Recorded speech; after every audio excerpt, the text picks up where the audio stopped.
Does Alien X solos every universe? No.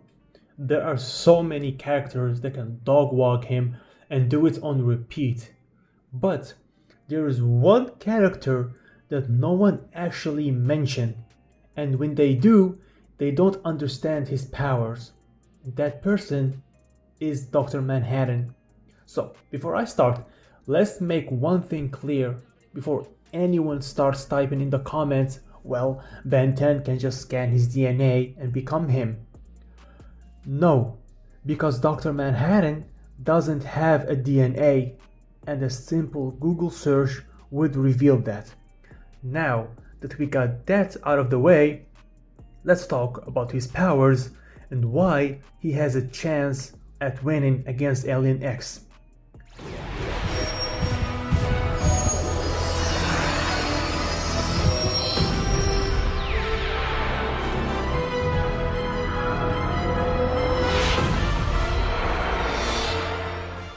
By now, I think everyone has a general idea of the powers of Alien X, but in case you don't, here we go. Basically, Alien X has absolute reality warping, which means he doesn't just manipulate reality, he defines it. He can erase, recreate, and alter existence itself. He got omnitemporal awareness. It means he exists outside linear time. He can act before, during, or after any event simultaneously. He is a multiversal presence, which means that even omniscient beings within their own universes can't truly perceive him. So, and of course, he got immortality and durability. But one of the most OP powers that he got, he doesn't exist in an existential immunity, which means he is a being beyond time and space. He doesn't exist in a traditional sense, so he can't be erased from a timeline he's not bound to. But here's the catch. To access all of those powers, he needs eternal agreements between Serena and Bilicus, I don't know the name, before acting. Yeah, though Ben 10 Omniverse showed that Ben can sometimes override this and give Alien X free will.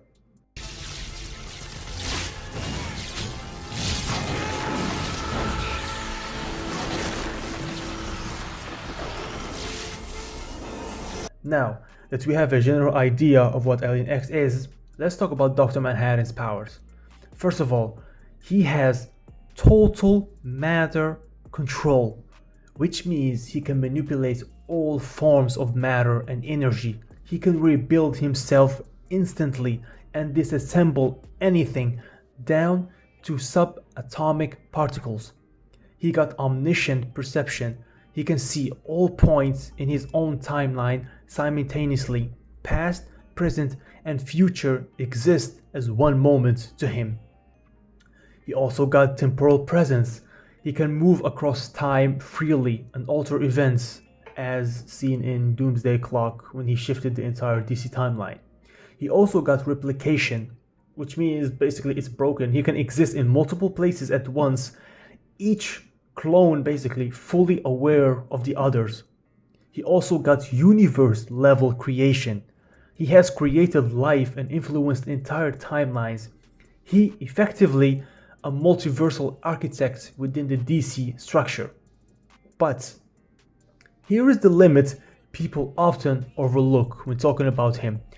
Dr. Manhattan's omniscience isn't truly infinite. It's bounded by his own universe's laws and determinism. He perceives all possible outcomes within his reality's structure, but he doesn't transcend all realities. No. Now we both have the general idea of both their powers. Okay, now before I describe the scenarios on how the fight between them would go, there is one question I have to ask you, the viewer, and you can take your time to answer in the comments.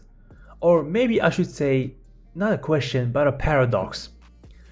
If Dr. Manhattan sees all, how can he lose?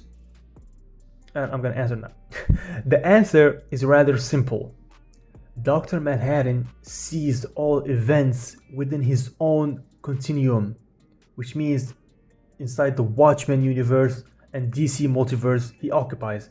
His omniscient is local, not absolute. Alien X, however, he originates from a completely different cosmic framework where the laws of existence are fundamentally different. Think of it this way, right? Manhattan is a four-dimension being who sees all points in a timeline, right? While Alien X exists in a five-dimension or higher, outside all timelines. That means when Alien X enters a new universe, he can rewrite the local rules of existence. Manhattan's perception of all possible outcomes suddenly becomes incomplete because the arrival of Alien X introduces a new variable that his own omniscience wasn't designed to account for. In other words, Dr. Manhattan can't see an outcome that didn't exist in his universe until Alien X entered it. So when Alien X appears, a being for beyond all known existence, Manhattan's perfect foresight collapses. He's no longer operating in a closed, deterministic system. His omniscience becomes irrelevant in the face of a true external constant. Okay? Now, let's talk about how their interaction would go. And to make it fair, there will be two scenarios, and you in the comment decide which one is the right one. Let's talk about scenario number one. I'm gonna make it like a kind of dialogue between them, so bear with me. Dr. Manhattan perceives infinite timelines, countless versions of himself. Alien X appears, glowing like a galaxy condensed into a humanoid form. The moment he enters, the timelines flicker, distort, and collapse into static. Manhattan, curious, I can no longer see beyond this moment. Now, Alien X in Serena's voice, you were never meant to. Bellicus, he says, end him. But Ben, the curious that he is, he wants to wait and see what Dr. Manhattan does. Dr. Manhattan reaches out, attempting to disassemble Alien X atom by atom. But there are no atoms, there is no body, just existence itself, personified.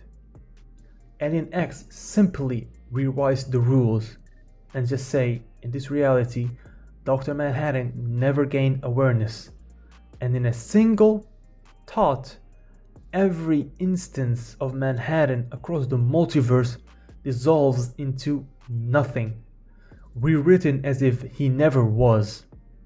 And this happens only if Serena and Bellicus agrees to end Dr. Manhattan. Now, let's talk about scenario number two. Alien X manifests first, right? A cosmic silhouette swirling with galaxies, three voices talking in unison. Serena, a being of blue light, approaches. Bellicus, an intruder. Ben, as always, let's see what he wants before we blast him out of existence. Dr. Manhattan appears as a calm, human-shaped glow. His voice is still, detached, but curious. You exist outside time, yet you are still bound by decision. Fascinating. Alien X's three minds ripple with thoughts. They sense no threat, just observation. But as they prepare to act, something happens. Dr. Manhattan realizes Alien X's weakness instantly, which is indecision. His powers depends on consensus among Serena, Bellicus, and Ben. So Manhattan doesn't try to fight. He splits his consciousness across every point in Alien X's timeline, becoming present at every argument they've ever had. He watches their endless debates, their infinite loops of hesitation, and begins to alter probability at the quantum level of their consciousness. He whispers through time, not words but concepts, subtly shifting the pattern of their thoughts. Every choice collapses into one if you remove choice itself. Inside Alien X's mind, the three voices start to desynchronize. Serena hesitates, Billikis grows silent, their consensus structure, the mechanism that defines Alien X's power, begins to unravel. Ben screams into the void. He asks what's happening. Serena, she cannot think clearly. Billikis, he doesn't know what's happening. They're all desynchronized. Now, Manhattan's voice echoes in every moment of their existence, past, present, and future. You debate to act. I act to end debate. In that instance, Alien X's ability to choose is erased. He still exists, infinite, omnipotent, but paralyzed, no longer capable of forming consensus. He becomes a frozen god, aware but inert. Now, here's where Dr. Manhattan steps forward. He reaches out, touching Alien X's form, not physically, but conceptually. And with his unmatched mastery of quantum states, he begins rewriting the idea of Alien X's will, transforming him into a being of pure potential, energy without consciousness. He doesn't kill Alien X, he repurposes him. The celestial sapient becomes the foundation of a new universe, a source of power Manhattan uses to create an existence of pure order. In this new reality, there is no debate, no disagreement, no chaos, only the cold, perfect structure of inevitability. Let's talk about what's just happened now in this scenario. In both scenarios that I mentioned, both won on their own accord, but as you saw, none of them used force. Both fights were about comprehending one another. No one threw a fist or engaged in any way, shape, or form. They just talked. They just tried to understand who the other person is until one won. But in all of those two scenarios that I mentioned, there is one possible scenario where both Alien X and Dr. Manhattan lose. And I'm not gonna say which scenario it is because I'm gonna do it in another video, but it is possible for both of them to lose. In all of that, in every possibility where one has to win, I think Dr. Manhattan has better odds than Alien X. And that's because of one thing. Alien X is creation. Dr. Manhattan is comprehension. And understanding the system means you don't have to fight it. You just rewrite the rules it runs on. Dr. Manhattan embodies understanding. He knows all that can be known. And Alien X embodies decision, the ability to choose what exists to be known. And when understanding meets the power of choice, even inevitability must pause. Now, here's my final thought, right? In the end, right, the power is not simply about what you can destroy, create, or perceive. I mean, true omnipotence is whether it is the logic of Dr. Manhattan or the boundless choice of Alien X, I think is defined not by dominance, but by understanding, like one truth. Every being, even gods, exists within limits. Even infinite knowledge meets mystery, and even infinite creation meets paradox. Alien X and Dr. Manhattan are two sides of the same coin: creation and observation, choice and consequences, chaos and order. Their rivalry is not about victory or defeat, but about the recognition that the universe itself is bigger than any one mind, bigger than any one power, and forever beyond complete comprehension. The ultimate truth is, to exist is to be part of a story larger than oneself, and sometimes the greatest act of power is not to act at all, but to understand the infinite silence that surrounds all things.